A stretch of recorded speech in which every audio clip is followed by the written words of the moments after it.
નમસ્કાર દોસ્તો, સ્વાગત છે આપ સર્વનું તમારી પોતાની યુટ્યુબ ચેનલ ઓશન જ્ઞાન લાઈવ પર. મિત્રો, આજે આપણે ધોરણ 12ના ગુજરાતી વિષયની અંદર જે આપણો પાઠ નંબર 4 છે સત્યગ્રહાશ્રમ ના સ્વાધ્યાયનું સચોટ અને સંપૂર્ણ સોલ્યુશન આ વિડીયોની અંદર જોવાના છે. મિત્રો, આપણી આ ચેનલ ઉપર ધોરણ 12ના ગુજરાતી વિષયના દરેક પાઠના વિડીયો અને પીડીએફ મુકાઈ ચૂક્યા છે, જેની લિંક તમને નીચે ડિસ્ક્રિપ્શન બોક્સની અંદર મળી જશે, તો જરૂરથી તેનો અભ્યાસ કરી લેજો. વધારે માહિતી માટે મોબાઈલ નંબર છે 7046222254 અને હા, સાથે સાથે એપ્લિકેશન ઉપર એની પીડીએફ પણ મુકાઈ ચૂકી છે, જેની લિંક પણ તમને નીચે ડિસ્ક્રિપ્શન બોક્સમાં મળી જશે. ચાલો તો શરૂ કરીએ ધોરણ 12 વિષય ગુજરાતી પાઠ નંબર 4 સત્યાગ્રહાશ્રમ નું સચોટ અને સંપૂર્ણ સોલ્યુશન. એમાં પ્રશ્ન નંબર 1, નીચેના પ્રશ્નોના એક વાક્યમાં ઉત્તર લખો. પહેલો સવાલ, બાળપણથી જ વિનોબાનું મન કયા બે સ્થળે જવા તલસતું હતું? તો જવાબ આવશે, બાળપણથી જ વિનોબાનું મન બંગાળ અને હિમાલય આ બે સ્થળે જવા તલસતું હતું. બીજો સવાલ, વિનોબાના બીજા પત્રોનો ગાંધીજીએ શો પ્રત્યુત્તર આપ્યો? ઉત્તર, સમાધાન વાતોથી નહીં જીવનથી થશે. તમારે અહીં આશ્રમમાં આવી થોડા દિવસ રહો. ત્યાર પછી બીજો સવાલ, ગાંધીજીના પ્રત્યુત્તરની કઈ વાત વિનોબાને સ્પર્શી ગઈ? ઉત્તર, ગાંધીજીના પ્રત્યુત્તરમાં સમાધાન વાર્તાથી નહીં જીવનથી થશે એ વાત વિનોબાને સ્પર્શી ગઈ. મિત્રો, તમે સ્માર્ટ બોર્ડની અંદર વિદ્યાર્થીઓને ભણાવો છો, પણ તમારી પાસે પીપીટી નથી, પીપીટી બનાવવાનો સમય નથી, તો તમે ભૂલ કરી રહ્યા છો.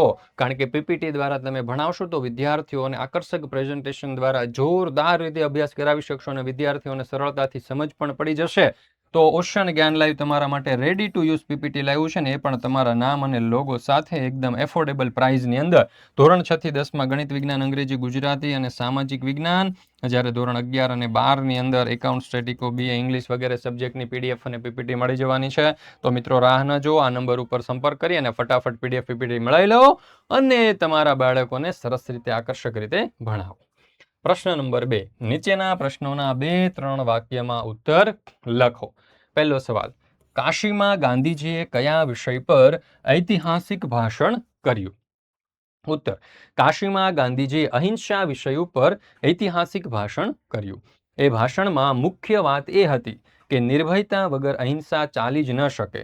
પરમ સેવ્ય અહિંસા છે અને એ નિર્ભયતા વગર આવી ન શકે. ત્યાર પછી બીજો સવાલ, શાક સમારતા સમારતા ગાંધીજીએ વિનોબાને શું કહ્યું? તો જોઈએ ઉત્તર, શાક સમારતા સમારતા ગાંધીજીએ વિનોબાને કહ્યું, તને જો અહિંસાની રહેણી કરણી ગમતી હોય અને તારું જીવન તું સેવા કાર્યમાં લગાવવા માંગતો હો તો અહીં રહે, મને એથી ખુશી થશે. આગળ વધીને ગાંધીજીએ કહ્યું, પણ તમે થોડા માંદલા દેખાવો છો. આત્મજ્ઞાની કદી માંદો ના પડે.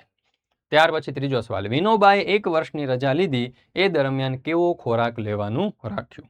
ઉત્તર, વિનોબાએ 1 વર્ષની રજા લીધી, એ દરમિયાન તેમણે નમક ખાવાનું છોડી દીધું, મસાલો વગેરે બિલકુલ ખાતા નહીં.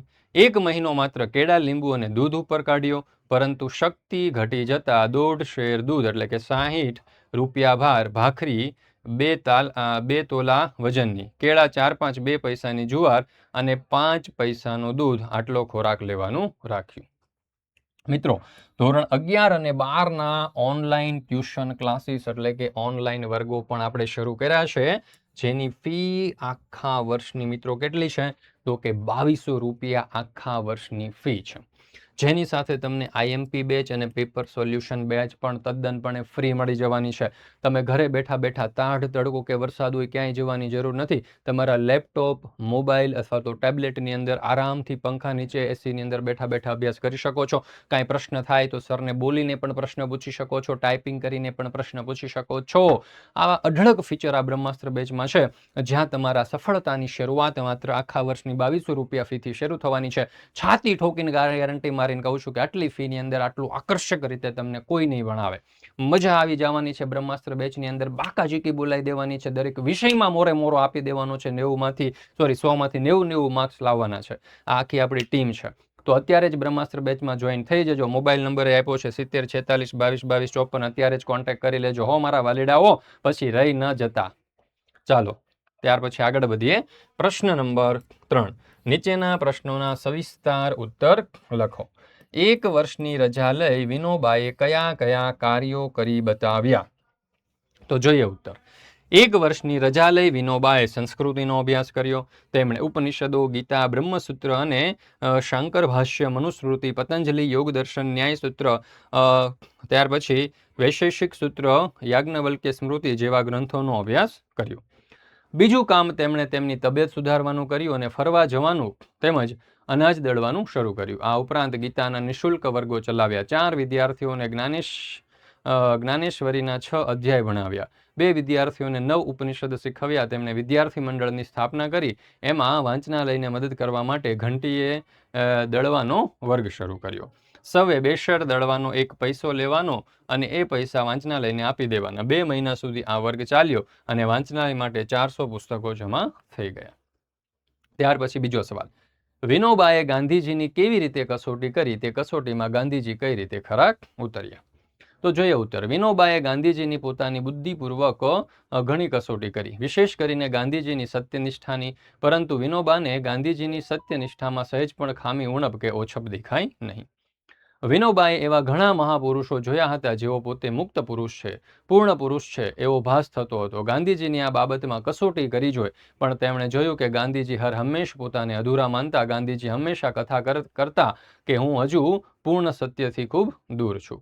આમ વિનોબાએ ગાંધીજીની પોતાની બુદ્ધિ પ્રમાણે કસોટી કરી જોઈ, પણ તેમને કસોટીમાં અન્ય સજ્જનો કરતા ગાંધીજી અનોખા લાગ્યા. એટલે વિનોબાને ગાંધીજી પ્રત્યે અનોખું આકર્ષણ થયું. ત્રીજું, વિનોબા ભાવેની ભૂદાન યાત્રાનો પરિચય આપો. વિનોબા ભાવેએ ઈસવીસન 1951માં ભૂદાન યાત્રાનો આરંભ કર્યો. એ યાત્રા સ્વૈચ્છિક ભૂમિ સુધાર માટેની હતી. વિનોબાની કોશિશ એ હતી કે ભૂમિનું પુનર્વિતરણ કેવળ સરકારી કાયદાથી નહીં પણ એક આંદોલનના માધ્યમથી એની સફળ કોશિશ કરવી જોઈએ. ચાલો ત્યાર પછી આપણે આગળ જોઈએ. 20મી સદીના 50મા દશકમાં વિનોબાએ ભૂદાન યાત્રાને સફળ બનાવવા માટે તેમણે ગાંધીજીના વિચારોને સ્વીકારીને રચનાત્મક કાર્યો અને ટ્રસ્ટીશીપ જેવા વિચારોનો પ્રયોગ કર્યો. તેમણે સર્વોદય સમાજની સ્થાપના કરી. આ રચનાત્મક કાર્યકર્તાઓને અખિલ ભારતીય સંઘ હતો. તેનો ઉદ્દેશ અહિંસાત્મક રીતે દેશમાં સામાજિક પરિવર્તન લાવવાનો હતો. મિત્રો, અહીંયા આપણે ધોરણ 12ના ગુજરાતી વિષયનો આપણો આ જે પાઠ નંબર 4 છે તે પૂર્ણ કરીએ છીએ. ફરી મળીશું મિત્રો આપણે ધોરણ 12ના ગુજરાતી વિષયના પાઠ નંબર 5ના સ્વાધ્યાયના સચોટ અને સંપૂર્ણ સોલ્યુશન સાથે. મિત્રો, આપણી આ ચેનલ ઉપર ધોરણ 12ના ગુજરાતી વિષયના દરેક પાઠના વિડીયોને PDF મુકાઈ ચૂક્યા છે, જેની લિંક તમને નીચે ડિસ્ક્રિપ્શન બોક્સની અંદર મળી જશે, તો જરૂરથી તેનો અભ્યાસ કરી લેજો. મિત્રો, ફરી મળીશું આપણે. ત્યાં સુધી રજા લઉં છું, વિદાય લઉં છું. જય હિન્દ, જય ભારત, જય જય ગરવી ગુજરાત.